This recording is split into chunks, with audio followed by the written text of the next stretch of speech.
안녕하세요. 반갑습니다. 오늘은 곧 닥칠 한국의 미래에 대해서 공부를 하는 시간을 갖도록 하겠습니다. 전쟁과 공산주의에 대한 이야기인데요. 우리나라가 전쟁의 수렁 속으로 자꾸만 밀려 들어가는 이 현실, 전 세계의 상황이 세계 대전을 지금 계획하고 있습니다. 전쟁과 공산주의 정말 많이 나오는 이야기죠. 자, 한국에서는요. 공산주의자가 지금 많이 침투해 있다. 그러니 계엄령을 선포해 가지고 어 공 전시 상황으로 해서 전쟁에 들어가려면 계엄령을 선포해야죠. 계엄령을 선포해 가지고 "공산주의자들 간첩을 색출하겠다. 그러니 우리가 계엄령을 꼭 가야 된다." 계엄령을 선포하는 순간 간첩 색출의 명분은요. 국민들을 때려잡습니다. 그 사람들 말대로 간첩이 이렇게 많이 내려와 가지고 요소요소에 많이 들어 있다고 한다면, 거기에서 지금 버티고 있다면 그 사람들이 이제 우리를 간첩이라고 봅니다.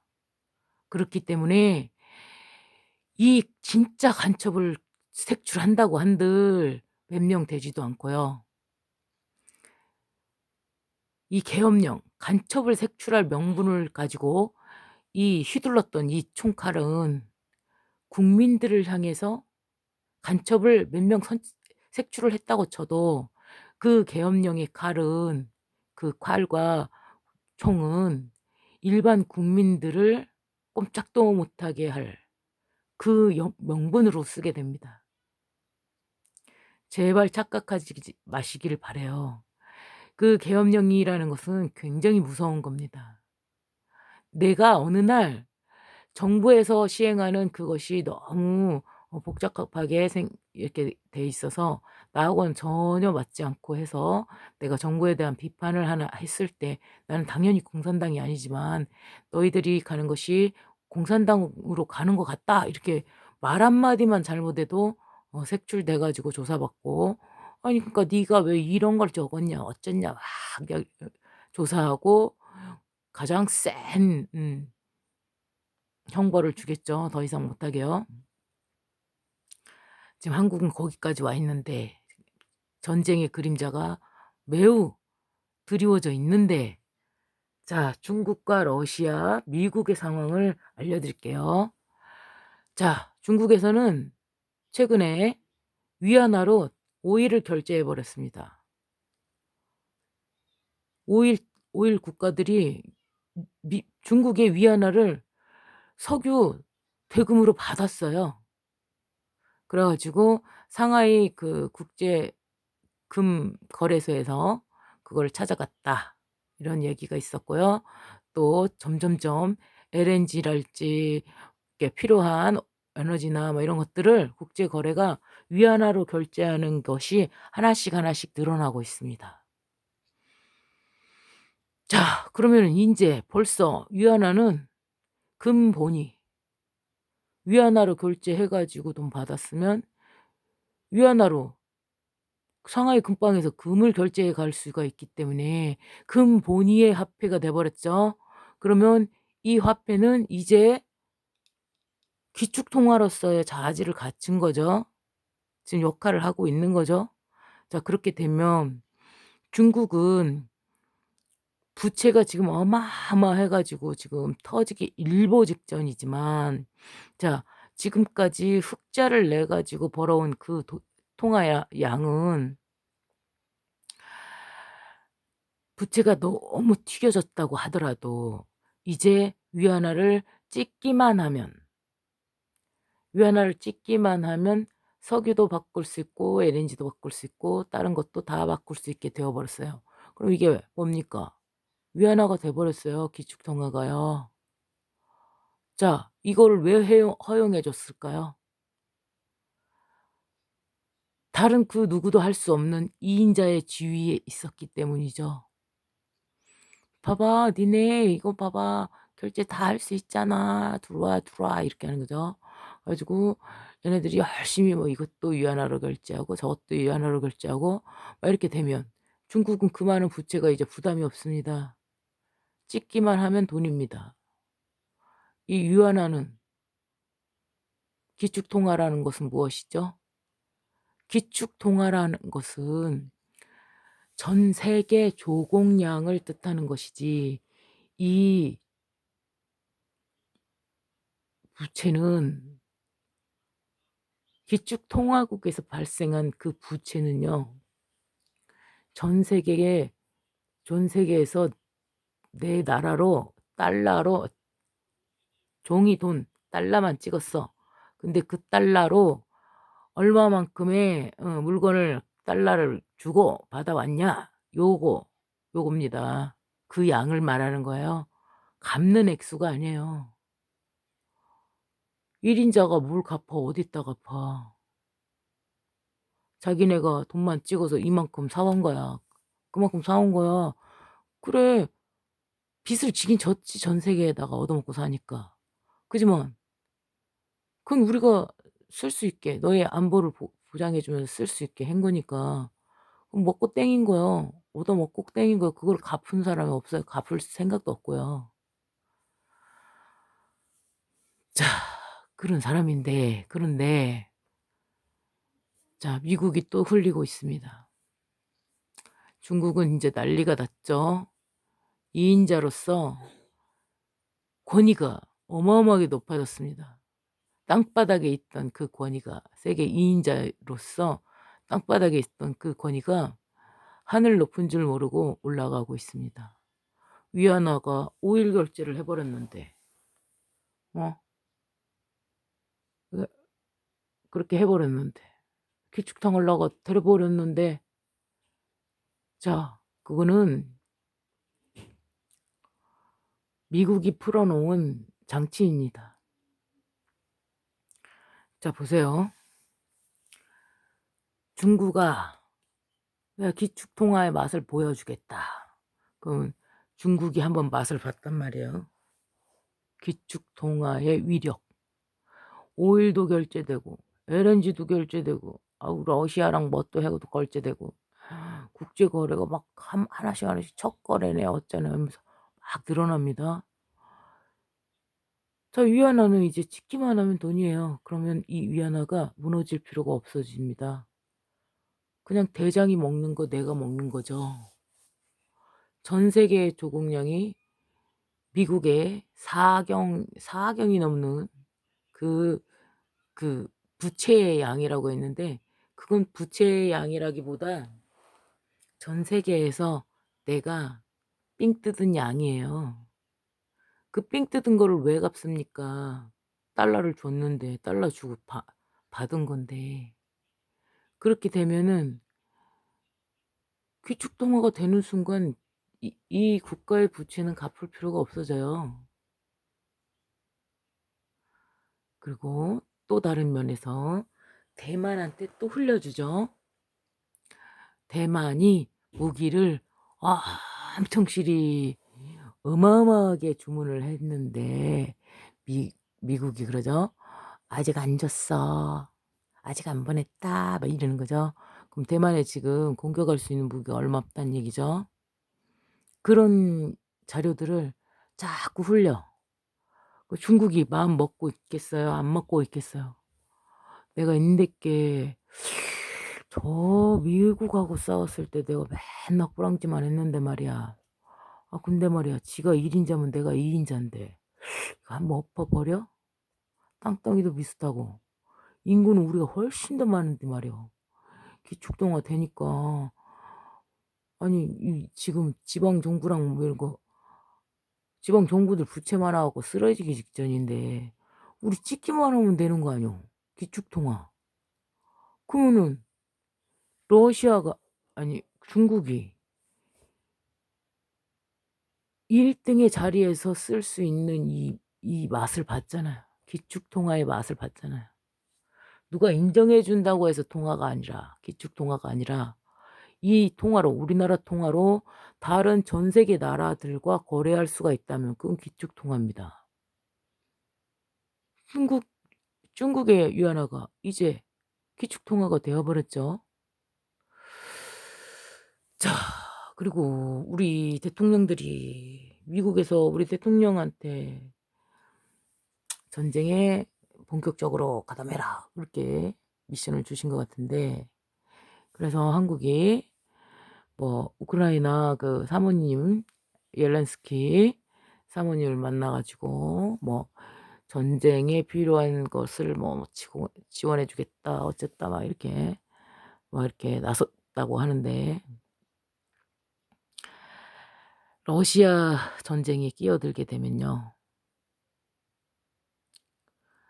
러시아 전쟁에 끼어들게 되면 우리나라조차도 계엄령을 선포해야 되는 상황이 됩니다. 전쟁에 끌려 들어갑니다. 그렇게 되면 우리 입장에서는, 한국인 입장에서는 찬성하는 사람이 많을 수도 있어요. 왜냐? 일부 어떤 유튜버, 영향력 있는 유튜버가 말하기를 계엄령을 해 가지고라도 간첩을 싹싹 색출했으면 좋겠다고. 대한민국에 간첩이 너무 많이 들어와 있는데 걔네들 싹 때려잡아 버렸으면 좋겠다고 그 얘기를 했는데, 이 계엄령이라는 것은 간첩을 색출하는 명분으로만 국민들한테 얻어서 계엄령을 선포하기까지만 국민들에게 그 방향으로 몰아요. 그래서 국민들이 자기 손으로 계엄령을 해야만 공산 공산당 간첩을 색출할 수 있다. 그러니까 우리가 계엄령을 하기로 막 도와주자 막 해 갖고 이렇게 되잖아요. 그러면은 그 계엄령은 국민을 향합니다. 간첩이 이미 많이 장악했기 때문에. 그러면은 간첩이 장악한 그 국회나 뭐 이렇게 요소가 다 장악이 됐을 텐데, 그러면은 그 간첩들 입장에서 생각을 해 봐. 일반 국민이 간첩이요. 자기네들은 간첩이 아니라고 생각해요. 그럼 그 높은 자리에 쏙쏙쏙 들어가 있는 그 사람들은 누굴 잡는다? 국민을 때려잡는다. 계엄령은 엄청나게 무서운 거예요. 그거를 마치 간첩을 색출하기 위해서 전쟁을 일으켜 가지고 공산주의 계엄령을 딱 선포해 가지고 "이 새끼들 때려잡아야 되니까 그걸 해야 된다." 아닙니다. 간첩 색출하지도 못하고요. 국민들만 다 죽어나갑니다. 중국이 대만을 포기하겠느냐? 이 정도까지 올라왔으면 미국이 똥꼬장을 계속 굵어줬죠. "우리는 힘들어 죽겠다. 대만이 무기를 주문했는데 우리는 안 보냈어이." 그렇게 얘기해 놓고 한국하고 일본아 너희들은 요 인제는 친하게 지내야 해요. 너희들 친하게 안 지내면 말이야 안 돼. 지금 야 3차 세계대전 같이 들어가는 멤버야. 이렇게 얘기를 해 놨단 말이에요. 그러면 중국은 대만을 질 겁니다. 여기에서 한국, 일본이 대만을 도와주러 가게 되면 중국에서 내려올 수가 있죠. 그러니까 중국과 한 북한이 동시에 작업을 하게 되면 한국 입장에서는 선빵을 때려야 된다는 그런 좁기 때문에 먼저 타격을 당하면 방어가 어렵다. 그래서 선빵을 날려야 된다. 그런 이론이 지금 막 팽배해 있습니다. 그렇게 되면 중국이 대만을 치는 것과 북한이 한국과 전쟁을 하는 것이 거의 비슷한 동시에 터질 수가 있잖아요. 그러면 이제 한두 나라로 이루어지는 전쟁이 아닙니다. 일본도 상관 있고 호주도 상관 있고 옆에 말레이시아도 상관 있고 모두 다 상관이 있어집니다. 근데 중국이 대만을 포기하겠습니까? 미국 입장에서는 일본, 한국, 대만, 호주 이쪽이요. 태평양에 있는 이 연안에 있는 나라들이요. 섬나라들이죠. 그쪽에 있는 나라들은 일본이 다 먹은 곳이요. 근데 대만을 가져가겠다 이렇게 놔두면 가져가면, 중국이 대만을 공격을 하게 되면 미국 입장에서는 전력을 다해서 싸울 겁니다. 왜냐면 대만을 뺏겨버리면 저 중동에서 이 해안을 통과를 해야만 한국과 일본에 석유를 보내줍니다. 중국도 보내줄 수 있지만 대만, 한국, 일본, 말레이시아, 호주 저쪽에서 나오는 기름은 이쪽으로 온단 말이죠. 근데 대만이 중국령으로 들어가 버리면 거기 해안을, 이 도로가 되는 그 해안을 중국이 다 먹어버립니다. 그러면 한국, 일본, 호주가 가만히 있을 수가 없어요. 대만이 점령돼 버리면 한국, 일본은 이제 통행료 내고 왔다 갔다 해야 되는데 중국이 못 가게 하면 못 간대. 그렇게 되면은 이제 속국 아닌 속국이 돼 버리는 거죠. 통행권이랄지 세금이랄지 이런 식으로 해 가지고 걷게 되겠죠. 그러면 이제 여기서는 밖에 나갈 때는 중국 눈치를 안 볼 수가 없는 입장이 돼 버린단 말입니다. 그러면은 중국이 대만을 먹게 놔두면 싸운다. 그럼 우리나라하고 일본, 호주는 당연히 대만을 도와서 바로 들어가야 됩니다. 그렇지 않는다면 한국과 일본은 저쪽 중동 쪽과의 석유 교환에 굉장히 큰 문제가 버리는 거죠. 자, 그러면 이 상황을 이렇게 돌아가는 걸 봤을 때 우리가 대만 정쟁에는 안 낄 수가 없는 입장이 돼 버렸어요. 지금 상황이요. 미국은 사상 최초로 가장 최대의 국방비를 투입했다고 하고 있고요. 일본은 보통 국가가 되었고 한국에서는 명령권, 통솔권이 한국에다 주어졌습니다. 이제 미군이 통솔하지 않습니다. 한국이 직접 명령하고 발표할 수 있는 그런 시대가 되어버렸단 말입니다. 그러면은 한국을 어떤 식으로 써먹을 것이냐. 아무리 봐도 옛날에 우리나라를 쳐들어왔던 일본의 역할을 한국이 하게 될 것 같은 그 예감이 들고요. 그리고 한국과 대만에서 일어나는 그 전쟁들이 초토화가 되고 어쩌고 저쩌고 해도 이 모든 나라들을 유엔이라는 그 이름으로 해가지고 투입해가지고 조정을 하겠죠. 전쟁이 나야만 하는 이유는 뭐냐? 무기를 싹 다 망가뜨려야만 새로 생산을 하겠죠. 그리고 지금 무기가 조금 얼만큼 발달돼 있나 요러한 현재 상태 같은 것들도 다 파악할 수 있고요. 그러면 미국 입장에서는 경제가 어렵다고 하는데 아니 전 세계에 조공을 받는 그냥 돈만 찍어서 내기만 하면 되고 사경이고 오경이고 간에 그 돈은 갚을 부채가 아니고 조공량이에요. 전 세계 조공량. 그러니까 그거를 갚을 필요는 없어요. 근데 미국의 빚이 뭐 사경이다 오경이다. 그 말도 안 되는 소리 하지 말고 걔네는 그냥 달러를 찍으면 된다니까 돈이라니까 그게. 그러니까 걔네는 노트 종이 하나 가지고 달러를 생산해 가지고 그냥 세계에 있는 모든 물건을 사올 수가 있어요. 그게 기축통화예요. 갚을 필요는 없는 거예요. 그러니까 미국의 부채는 부채도 아니요.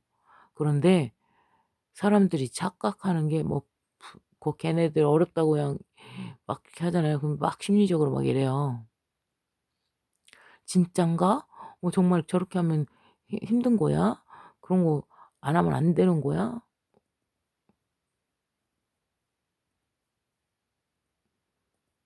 수작 부리는 겁니다. "얼만큼 더 가져갈 거야."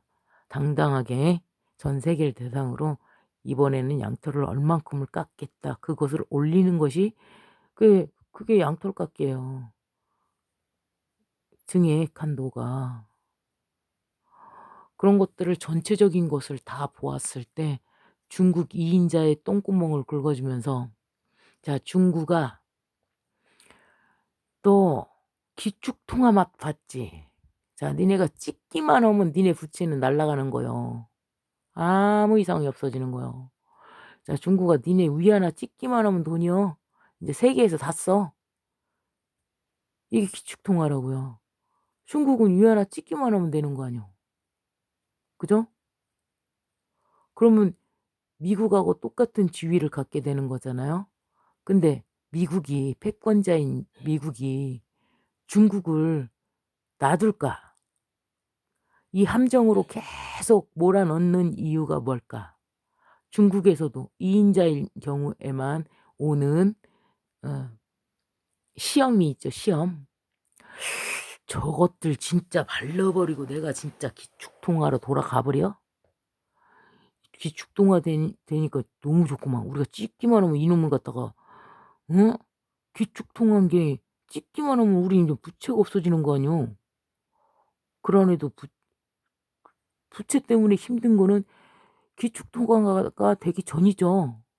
근데 위안화를 갖다가 석유 결제를 하고 위안화를 갖다가 상하이 금거래소에서 상하이 금거래소에서 금으로 바꿔갔다. 그 이야기는 금본위제에 걸맞는 위안화, 금본위제를 기반으로 하는 위안화를 지금 기축통화로 만들어 버린 거 아닙니까?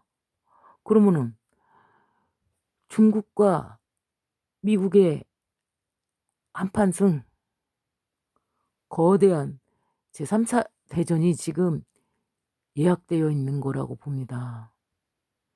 그 사이에 굉장히 많은 일이 일어나겠죠. 근데 정말 주의하셔야 될 거는 전쟁과 공산주의가 전쟁하기 전에 계엄령을 먼저 선포하겠죠. 군인과 싸울 수 있는 뭐 이렇게 하고 다 때려잡고 나면 민주주의 수호가 되냐? 안 됩니다.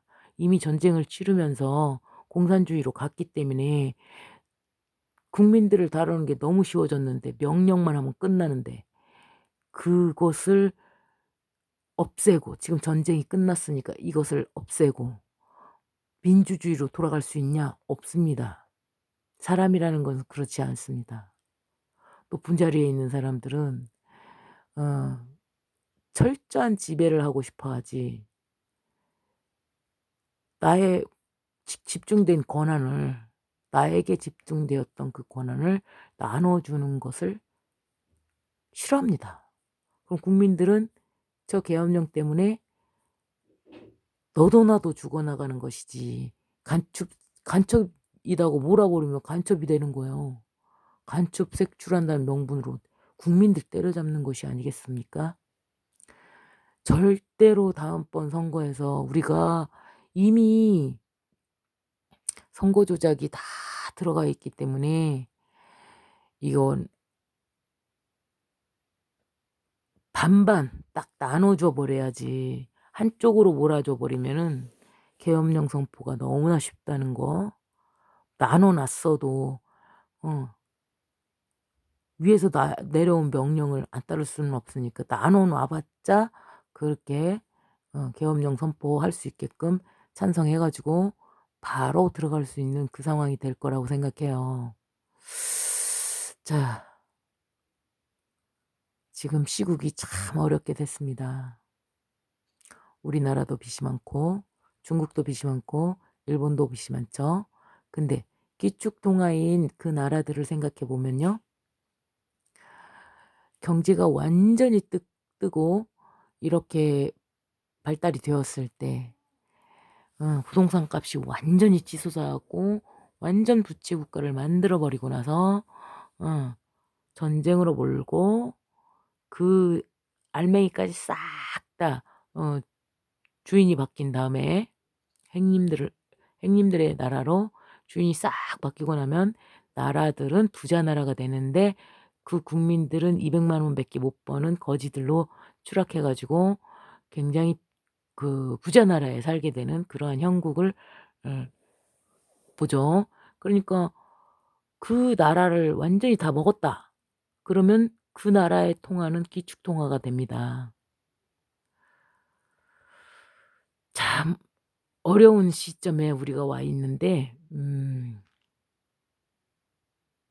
과거 일본이 우리나라를 침략했을 때처럼 한국이 북한을 침략할 어 그러한 그 가능성이 매우 높다는 거, 선제 타격에 대한 그런 것들도 얘기를 한단 말이죠.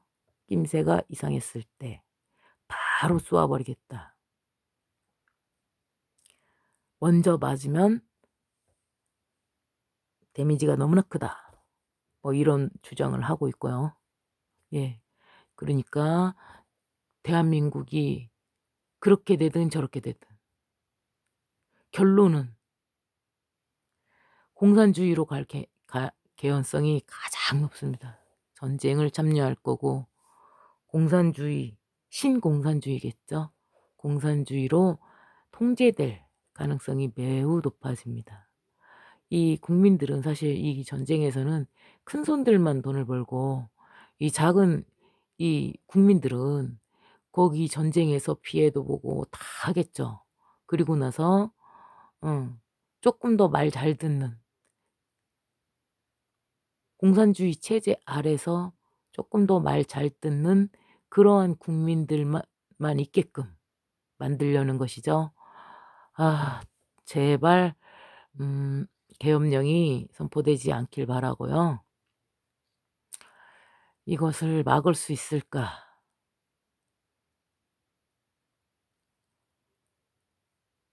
일본에서 아니 미국에서 최대의 국방비를, 그렇게 힘들다고 하면서도 최대의 국방비를 책정했습니다. 다 승인해 줬고요. 지금 전쟁 준비를 차곡차곡 해 나가고 있죠. 어 돈이 들어가면 반드시 아웃풋이 나와야 됩니다. 그 돈 들어간 것보다 서너 배 이상의 그 이익을 창출해 내야만 하는 것이죠. 이 전체적인 상황을 보았을 때는 어 지금 전쟁으로 전 세계가 들어가고 있는 것 같습니다. 게다가 미국에 갔다 온 다음에 윤석열 대통령은 갑자기 우크라이나에다가 뭔가를 도와주겠다. 강력히 지원하겠다 하고 나섰어요. 제가 늘 말씀드리지만 국제사회에 일어나는 모든 일들은 1%가 99%를 다루기 위한 자기들만의 게임입니다. 자기들만의 그거를 해 놓고 국민들을 어떻게 다룰 거냐, 공포 정치를 할 거냐, 쪼끔 여유를 두고 할 거냐, 그런 정도 차이밖에는 안 될 것 같습니다. 좀 무거운 주제인데요. 뭐 이것 정도는 쪼끔 생각해 보고, 이 정도는 생각을 한번 해 보고 있다가 나중에 우리나라에서 어 선거가 있었을 때 너무 한쪽으로만 막 몰아준다거나 그런 일은 안 생기길 바라요. 이미 조작이 일어날 대로 일어나고 있기 때문에 뭐 제가 말한 대로 되지는 않겠지만 이 부분을 굉장히 염려합니다. 제가 3-4년 전쯤에 꿈에서 보았거든요. 우리나라가 우리나라가 그 커다란 대학 같은 선전 문구랑 막 이런 게 있어 가지고 내가 어딘가를 가는데 거기가 북한 같은 거예요, 주변이. 이미 다 여기가 어디지? 여기가 북한이야?' 밖에 나갔는데 '어머 여기 북한같이 생겼네. 나 대한민국 사람인데.' 이러면서 이 건물들을 쫙 보니까 거의 북한식이더라고요. 그래서 내가 '어머 나 북한으로 잡혀왔나? 나 싫은데. 낯설은데?' 막 이러면서 이랬던 그 꿈을 꾸고 '나 북한으로 납치되나? 아니면 우리 미래가 북한처럼 될 건가? 공산주의 되나?' 굉장히 조금 무서웠었던 그 꿈을 제가 꾸었었거든요. 제가 '그 의미가 무엇일까?' 생각했었는데, 아마 요즘 상황 돌아가는 걸 보면 이제 곧 그 꿈이 무엇이었나 알 수 있을 것 같습니다. 자, 곧 닥칠 한국 미래에 대해서 설명을 드렸는데요. 어 공부하시는 데 도움 되시기 바랍니다. 감사합니다.